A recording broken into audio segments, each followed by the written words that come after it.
आप सभी को मेरा नमस्कार। बृहस्पतिवार व्रत पार्ट 2 है यह। बृहस्पतिवार के व्रत में चने की दाल और मनुक्कों से भगवान विष्णु का केले के वृक्ष की जड़ से पूजन करें तथा दीपक जलाएं। उस दिन एक ही समय भोजन करें। भोजन में पीले खाद्य पदार्थ का करें तथा कथा सुने। इस प्रकार करने से गुरु भगवान प्रसन्न होते हैं, अन्न पुत्र धन देते हैं। इस तरह व्रत और पूजन विधि बताकर रानी की बहन अपने घर लौट आई। रानी और दासी दोनों निश्चय किया कि वह बृहस्पति देव भगवान का पूजन करेगी तथा 7 दिन बाद जब बृहस्पति आया तो उन्होंने व्रत रखा। गुड़साल में जाकर चना और गुड़ बीन लाई तथा उसकी दाल से केले की जड़ में भगवान विष्णु का पूजन किया। अब भोजन कहाँ से लाए? दोनों बड़ी हुई, परंतु उन्होंने व्रत किया था, इस कारण बृहस्पति देव भगवान प्रसन्न थे।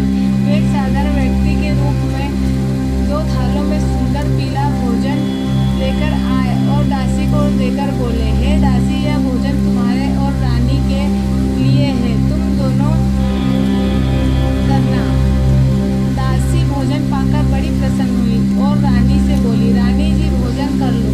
रानी को भोजन आने के बाद में कुछ पता नहीं था, इसलिए वो दासी से बोली, जा तू ही भोजन कर, क्योंकि तू हमारी व्यर्थ में हंसी उड़ाती है। दासी बोली, एक व्यक्ति अभी भोजन दे गया। रानी कहने लगी, वह भोजन तेरे ही लिए दे गया है, तू ही भोजन कर।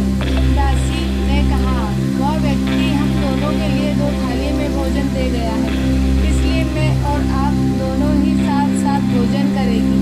फिर दोनों ने गुरु भगवान को नमस्कार कर भोजन प्रारंभ किया। उसके बाद से वे प्रत्येक बृहस्पतिवार को गुरु भगवान का व्रत और पूजन करने लगी। बृहस्पति भगवान की कृपा से उनके पास धन धान्य हो गया, परंतु रानी फिर पहले की तरह से आलस्य करने लगी। तब दासी बोली, देखो रानी, तुम पहले भी इस प्रकार आलस्य करती थी, तुम्हें धन के रखने में कष्ट होता था, इस कारण सभी धन नष्ट हो गया। अब गुरु भगवान की कृपा से धन मिला है तो फिर आलस होता है। बड़ी मुसीबतों के बाद हम यह धन पाया है, इसलिए हमें दान पूर्ण करना चाहिए। तुम्हें भूखे मनुष्य को भोजन कराओ, प्याव लगवाओ, ब्राह्मणों को दान दो, कुआं, तालाब, बावड़ी आदि का निर्माण करवाओ, मंदिर पाठशाला बनवाकर दान दो, कुंवारी कन्याओं का विवाह करवाओ, धन को शुभ कार्यों में खर्चा करो, जिससे तुम्हारे कुल का यश बढ़े तथा स्वर्ग प्राप्त हो और वृत्त प्रसन्न हो। दासी की बात मानकर रानी इसी प्रकार के कर्म करने प्रारंभ करती है, जिससे उनका काफी यश फैलने लगा। एक दिन रानी दासी आपस में विचार करने लगी, न जाने राजा किस दशा में हो गए, उनकी कोई खोज खबर नहीं है। भगवान गुरु से उन्होंने प्रार्थना की और भगवान ने रात्रि में राजा को स्वप्न में कहा, हे राजा, उठ, तेरी रानी तुझको याद करती है, अब अपने देश को लौट जा। राजा प्रातःकाल उठकर जंगल से लकड़ियां काटकर लाने के लिए जंगल की ओर चल पड़ा। जंगल से गुजरते हुए वो सोचने लगा, रानी की गलती से कितने दुख भोगने पड़े।